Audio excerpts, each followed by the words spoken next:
everyone, and welcome back to the Internet Report, where we uncover what's working and what's breaking on the internet, and why.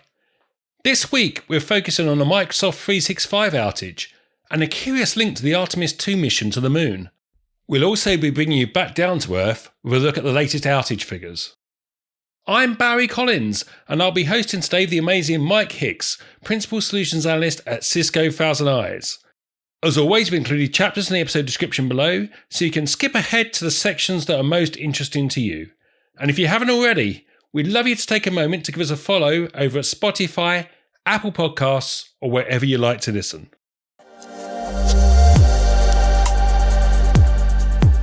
Mike, Microsoft 365 went down on April the 2nd. What did you actually see in the data? So the first thing to say is it actually wasn't an instantaneous cliff edge. Now, what I mean by that is that there were early indicators sort of appearing around 2040 UTC. But it was like 10 minutes later where it actually really went. And this was like a nearly complete loss of availability sort of globally. And this happened within minutes. So we had this degradation where we saw some tests impacted, and then we sort of saw this big fall at the end there. Now, Microsoft attributed it to a subset of infrastructure in their central US data center, and they said it entered a degraded state. That was broadly consistent with what we saw, though the scope of the impact tells us a more interesting story, which we'll get into. Now, in terms of duration, it lasted for 1 hour and 14 minutes, and restoration was observed around 21:54 UTC. But even after that point, there was some sort of residual elevated response times, and the recovery was gradual rather than the clean cutover, which also gives us some information pertinent to sort of what the outage was. You said globally, but Microsoft said it was central US. What's the story there? Well, Microsoft's Incident Communication described it as largely localized to central US, and they said it was this infrastructure within there that was degraded there. But what we saw was multiple regions all showing the same failure simultaneously. The distinction that matters here is that the broken infrastructure was in the central US, but what it served appeared to be global. And that points to like a shared back-end component, so something sitting behind the edge that requests from across the world had to pass through. And this is where that diagnostic layering becomes interesting, because DNS was resolving fine, TCP connections established fine, TLS handshakes were completed fine, and it appeared like authentication fine. But the failure was specifically in sort of receiving a response back from the back end. So that's a very precise failure signature, and it does tell us a lot about where the problem actually sat. So how do you actually read that? What does that failure pattern tell you? So if there was a network problem, you'd expect to see failures earlier in that chain. So elevated latency, packet loss, connection timeouts.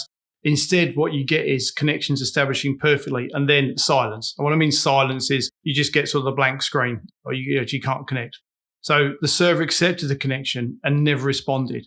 Now, the network layer did show some minor anomalies during this outage window there, but they had no correlation with the outage itself. So that tells us that the network was background noise, but not the cause. And then the final piece is that uniformity across the geographies and the providers. So the same failure pattern was showing up simultaneously from locations across the Americas, Europe, and Asia Pac, and they were all using different carriers. So that's a fingerprint of this shared back-end dependency. Microsoft said it had restored service, but you flagged something interesting in its response. So what's interesting is in how Microsoft handled this is that they rerouted the traffic rather than fixing the underlying infrastructure. Now, this might be arguing semantics here, but that's a mitigation, not a resolution. Microsoft's own update sequence confirms this. They tried targeted restarts on the degraded infrastructure once it identified it. And then they said that they'd rerouted around it, or rerouted traffic away from these impacted infrastructure. And it appeared that this rerouting sort of held and the service remained stable. So therefore, the mitigation was effective. But the distinction is worth understanding because it's a pattern that we see repeatedly.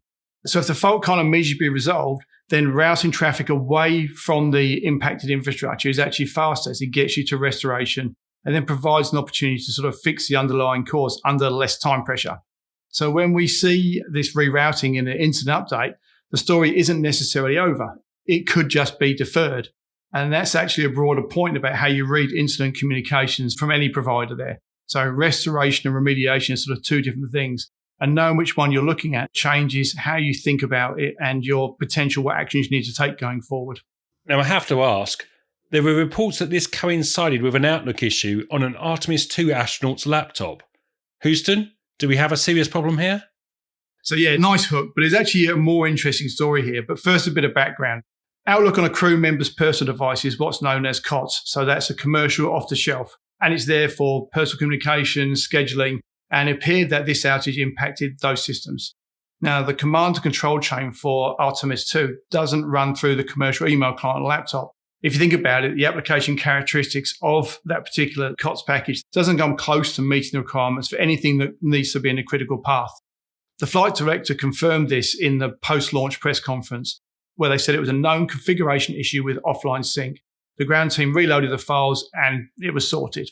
So it was a non-event operationally. The press jumped on it, but there was apparently also a toilet fan issue on day one, and neither of those sits anywhere near a launch hold condition. So what is the interesting story here? So the interesting story is what is in that critical path and how you know. So I've been lucky enough to sit inside a few mission controls, so I know the difference between what's COTS and what actually matters there. We once had to call a no-go during a final go, no-go poll. That's that time before you actually go to do the countdown for launch. So the vehicle was fueled, it was on the pad, the launch window was actually counting down. And the reason was there was a fax machine at a location that had run out of paper. Now, I know how that sounds, but the fax was actually part of the formal communication change for that launch, and it was running on X25, which is a packet switch connection orientated that relies on acknowledgements.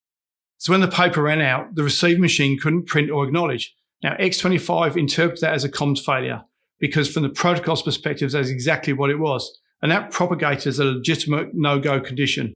The fax machine in this case didn't actually fail. It was functioning perfectly. What it couldn't do was complete the service delivery.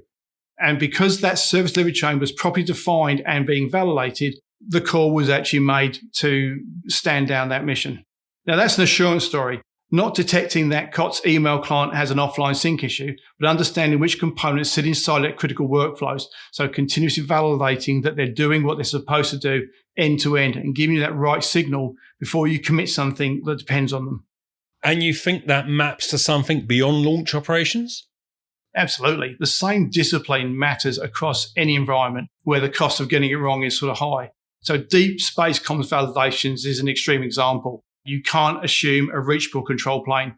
Latency and intermittency are structural rather than exceptional.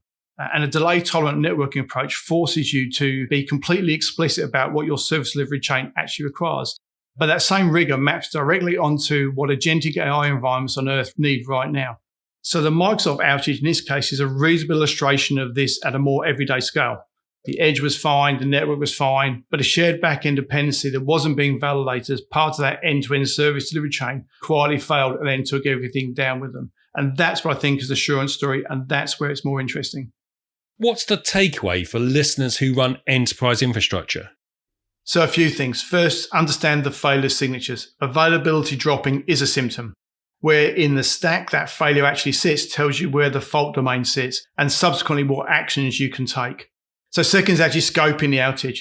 For example, it may be accurate to state that the issue is in a component in a specific location, but that's actually describing where the broken thing is, not the impact itself. So the geography of the failed component, the geography of the impact are two very different things. And it's really important to sort of understand that distinction between them. That's not only going to determine what you do in terms of mitigating it. You need to be able to then say who is actually responsible for that part of that service delivery chain.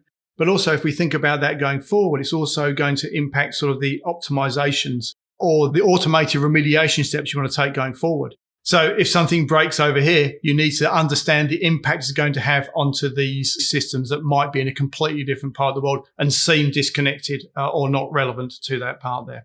And the third thing is the mitigation point that we touched on earlier. So when a provider says they've actually routed around a situation rather than resolved an issue there, you need to understand that restoration and remediation are sort of two different things. And knowing which one you're looking at is going to be the difference to what actions you take next. So is that we actually need to prepare our stakeholders that we may have another disruption, or more importantly, determine the actions you actually take next. This could be that you build a strategy for if this situation happened again, we know that pattern and we can have something automated to mitigate around that particular area if we can. Or ultimately, if this situation happens again, that you can just sit tight for a period of time because it's going to resolve itself within the hour. And all that comes from actually understanding not only what the service provider is telling you as their resolution to that, but also understanding where that sits within your service delivery chain. Thanks for the deep dive into that outage, Mike. Now let's turn to the overall outage trends and what we've seen in recent weeks. So looking at the 2 weeks covering March 23rd through to April the 5th, there are actually two fairly distinct stories sort of playing out here. One at a global level and one in the US. So starting with the week of March 23rd to the 29th, the global outages rose 17% to 325, reversing what we'd been seeing across the prior couple of weeks. And at the same time, the US outage actually went in the opposite direction, sort of going down 17% to 119. So you had the global heading up and the US heading down simultaneously. Then the following week, March 30th through to April the 5th, the global outages fell 26% to 240. Now that takes you back to levels broadly in line with what we were seeing earlier in the period, which sort of suggests whatever drove that March 23rd, 29 elevation was sort of transient rather than the start of a sustained upward trend. The US outages continued to fall as well, sort of down a further 11% to 106. So across those 2 weeks, the global picture is essentially a spike and a fairly quick correction. And on the US side, what we're seeing is a continued and steady decline. And this period actually crossed the end of March, which means you've also been able to look at the full month. What do the month-over-month figures tell us? So March gives us an interesting split depending on whether you're looking at global or US figures, and the two tell quite different stories. So at a global level, the outages increased 13% from February to March, rising from 1,142 to 1,290. That's the most pronounced month-over-month increase we've seen this year. And it stands out because the prior months have been tracking quite evenly relative to each other.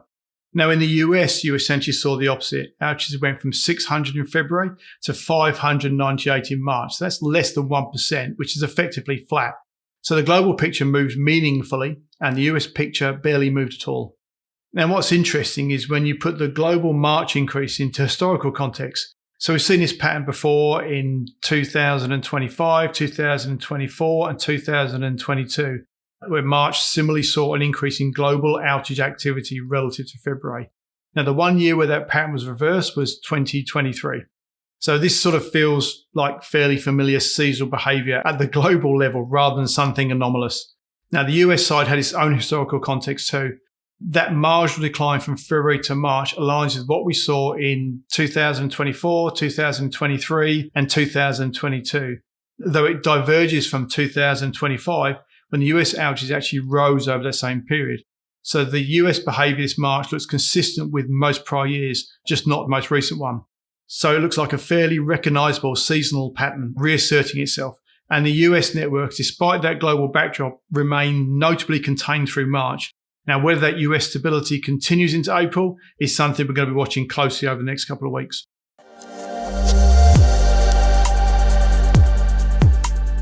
And that's our show. Please give us a follow and leave us a review on your favourite podcast platform. We really appreciate it.